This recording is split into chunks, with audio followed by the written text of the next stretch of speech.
প্রত্যেকটা ছেলের এটা একটা পার্সোনাল অস্কার অ্যাওয়ার্ড নোবেল, সে সেটা হারাইছে।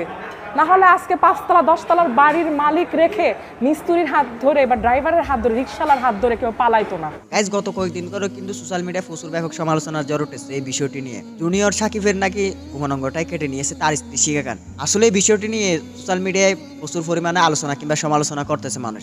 জুনিয়র সাকিব কিন্তু শিখা খানকে তার নিজের ইচ্ছে বিয়ে করেনি। জুনিয়র সাকিবকে জোরপূর্বকভাবে বিয়ে করেছে ওই শিখা খান। তারপরেও কিন্তু ভাই জুনিয়র সাকিব ও শিখা খানকে প্রচুর পরিমাণে ভালোবাসতো, কিন্তু এত পরিমাণ ভালোবাসার পরেও ফলাফলটা কি হলো? যে মানুষটাকে এত পরিমাণ যে ভালোবাসতো সেই মানুষটা পরশেষে তার এত বড় একটা আঘাত করলো। তো এখানে একটা কথা হচ্ছে তাকে জোরপূর্বক ভাবে বিয়ে করার প্রয়োজনটাও কি ছিল, এবং পরশেষে তার এত বড় একটা ক্ষতি করারও কি লাভ ছিল?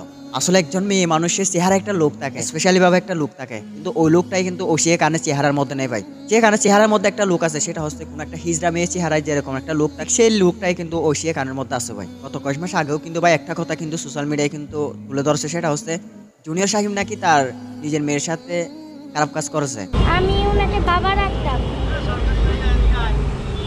উনি আমার সাথে খারাপ কাম করছে।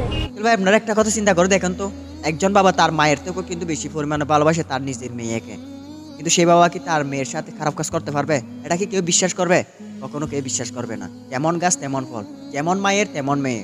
ও সে গান তাকে যেমন ভাবে শিখিয়ে দিচ্ছে তার মেয়ে ঠিক তেমনটাই বলতেছে পাবলিকের কাছে। আসলে ভাই এই কথাটি কেউ বিশ্বাস করবে? কেউ বিশ্বাস করবে না। একজন পুরুষের পরিচয় পাওয়া যায় শুধুমাত্র তার গোপন অঙ্গটার কারণে, আর সেই গোপন অঙ্গটা কিন্তু তার স্ত্রী শিখা খান কেটে ফেলছে। একটা পুরুষের পরিচয় হলো ভাই ওই গোপন অঙ্গটাই, আর সেই গোপন অঙ্গটা যদি কেটে ফেলে তাহলে ওই পুরুষটার পরিচয় কি জানেন? সেটা তো আপনারা ভালো করে জানেন। নারীর পরিবর্তন কিন্তু খুব ভয়ঙ্কর। একটা নারী হঠাৎ করে কিন্তু ভাই রূপ পরিবর্তন করতে পারে। একটা নারী হঠাৎ যে পরিমাণে রূপ পরিবর্তন করতে পারে সেই পরিমাণে কিন্তু ভাই একটা ব্যাংক কিন্তু লাফাতে পারে না। সেকেন্ডে ভাই তারা রূপ পরিবর্তন করতে পারে। জুনিয়র সাকিবের এত বড় একটা ক্ষতি করার পরও ভাই ওশিকা খান তাকে নিয়ে এরপরও যখন তাকে পুলিশ ধরে নিয়ে যাচ্ছিল তখনই ভাই বলতেছে এবার তোর গোপন অঙ্গটাই কেটে ফেলছি, কিন্তু পরবর্তীতে তোর জীবনটাই নিয়ে ফেলবো।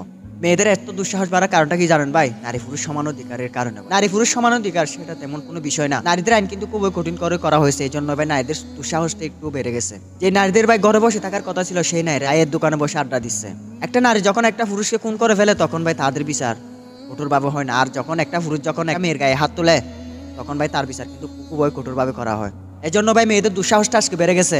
এই মানুষটাকে ভাই এত পরিমাণ যে ভালোবাসতো জুনিয়র সাকিব, সেই মানুষটা ভাই তাকে এত বড় একটা আঘাত করতে পারলো। এখানে একটা দুঃখের বিষয় হচ্ছে ভাই জুনিয়র সাকিব আর কখনো তার বংশের বাতিটাই ভাই জ্বলাতে পারবে না। আসলে ভাই এই নিয়ে অনেকেই ভাই আলোচনা কিংবা সমালোচনা করতেছে, আসলে সমালোচনা না করাটাই ভালো। তো গাইস ভালো থাকবেন, সুস্থ থাকবেন। ভিডিওটি ভালো লাগলে অবশ্যই শেয়ার করে দিবেন।